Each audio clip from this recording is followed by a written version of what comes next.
Unnur, hörð barátta í þessum leik. Þú misstir eiginlega bara röddina eftir högg frá Fjölniskonu. Já, þetta var bara einn grófasti leikur sem ég hef spilað. Ekki fallegur körfubolti,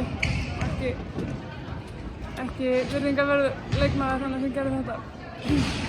Já, þetta var svona frekar erfiður leikur. Þið svona voru með ykkar rönn og þú svona komst með geggjaða baráttina á bekknum en það virtist alltaf vanta eitthvað aðeins upp á. Já, það bara þurfa helst allir að eiga bara mjög góðan leik. Við erum kannski svolítið fáar, við erum ekki með mikinn bekk en þannig það verður þetta erfitt og verðum þreyttar en ef við hefðum haldið áfram að setja þetta þá hefðum við unnið eina leik. Já, þannig að bara áfram gakk og bara kæla á sér röddina eftir. Já, ég held að dómararnir verða ánægðir að það er svo búið að þakka niður. Allt í lagi, takk fyrir þetta.